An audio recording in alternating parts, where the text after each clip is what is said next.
የፊልም ተዋናይትና የማስታወቂያ ባለሙያ ፍናን ህድሩ ልትሞሸር መሆኑ ሰምቷል። ፍናን ህድሩ ከረጅም ጊዜ ፍቅር አጋሯ ጋር ዳር ለመመስረት ዝግጅቷን እንደጨረሰችና ነገ እሁድ ህዳር 7 ቀን ወደ አርቲስቷ ቤተሰቦች ቤት ልጃችሁን ለልጃችን ስጡን የሚሉ ሽማግሌዎች እንደሚላኩ አውቀናል። ፍናን ውልደቷና እድገቷ አዲስ አበባ ከተማ ውስጥ ሲሆን በለጋ ዕድሜዋ ከህዝብ ጋር የተዋወቀችው በድምፃዊ እሱ ባለው ይታየው ማሬ ማሬ የተሰኘ የሙዚቃ ቪዲዮ ላይ በመስራት ነው። ወጣቷ በሙዚቃ ቪዲዮዎች ያገኘችውን ዕውቅና ተከትላ ወደ ትወና በመግባት የተለያዩ ፊልሞች ላይ በመሳተፍ ዝናዋን ማሳደግ ችላለች። በዚህም ቦሌ ማነቂያና የከበረ ድሃ የተሰኙ ፊልሞች ላይ በመሪ ተዋናይነት ተሳትፋለች። ፍናን ከፊልም ትወና ባሻገር በኢንስታግራም ከ1 ሚሊዮን በላይ ተከታዮችን በማፍራት ለተለያዩ የንግድ ተቋማት ምርትና አገልግሎቶችን በማስተዋወቅ ከፍተኛ ተከፋይ ለመሆን በቅታለች።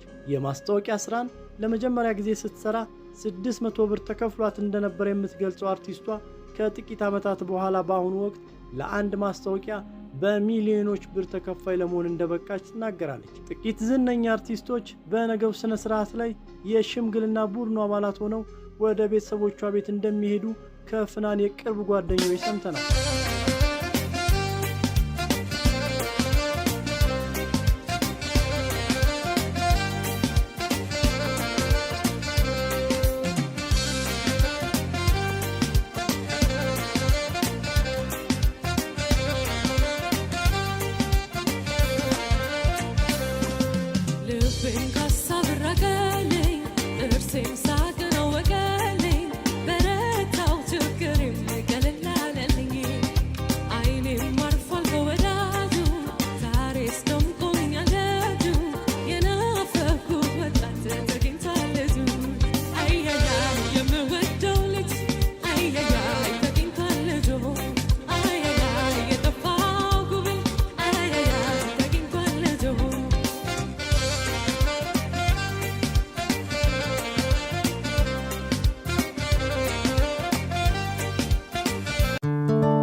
በራሱ ነውር አይደለም፣ ጥበብ ነው፣ መንገድ ነው።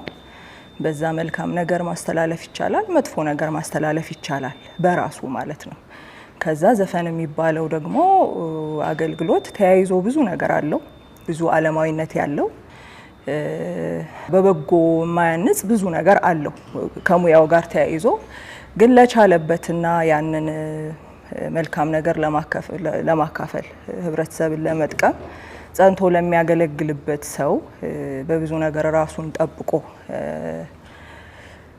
ለሚያደርገው ሰው አሁንም በራሱ ስተት ነው ብዬ አላምንም። ከብዙ ስተት ጋር ተያይዞ ግን የሚደረግ ስለሆነ ብዙ ጊዜ ስተት ሆኖ ይገኛል። ለኔ ፍሬው ብዙ ስላልሆነ ለኔ በጣም ስለተፍጨረጨርኩ እዛ ቆይቼ መልካም ነገርን፣ ስነ ምግባርን፣ በጎ ሀሳብን፣ እውነትን፣ የኔን መረዳት፣ የኔን እይታ ለማካፈል ብዙ ተፍጨርጭር ያለው ልክ በሆነች ቀጭን መስመር ለመራመድ እና ፍሬዋን ስመዝነው አትደርስም፣ ዋናው ነገር ጋር አትደርስም። ማቆያ ማሰንበቻ ምናምን ናት በቃ። ስለዚህ ለኔ አንደኛ በእኛ ማህበረሰብ በእምነት ዓለም በተለይ ይሄ በጣም በቃ እኔ ከምረዳው በጣም የራቀ ነው እንደ አቋም ያለው ነገር። ስለዚህ እኔ ደግሞ ማገልገል የምፈልገው በዛ ማህበረሰብ መሀል ነው። ለምን ቁም ነገር ብዬ ያስኩት መንፈሳዊ ህይወቴን ነው፣ እግዚአብሔርን ማክበር ነው። ስለዚህ በዛ ማህበረሰብ መረዳት ውስጥ መገዛት ግድ ይሆንብኛል ከሚበልጠው ነገር አንጻር ማለት ነው። ትግሉ የበለጠ እስከ መሰለኝ ጊዜ ድረስ በትግሉ ቆይቻለሁ። አሁን ግን የሰዎች መዳን እንደሚበልጥ የሚያደርሱ መልካም ምግባሮች የሆኑ በጎ ሀሳቦችን ከማካፈል ኢየሱስን ማውራት፣ መድኃኒቱን ማውራት፣ መልሱን ማውራት፣ እሱን ማውራት የተሻለ እና የማያጸጽት በየትኛውም ሁኔታ እንደሆነ ስላመንኩ ነው ራሴን ሙሉ ለሙሉ ያዞርኩት። በዛ ውስጥ የሚጠቅም ነገር ማካፈል ይቻል ይሆናል፣ ግን በቃ ዋናው ነገር ላይ ልቤ ስላለ ላገለግል የምፈልገው በሱ ነው። የምመለስበትም ነገር አይደለም።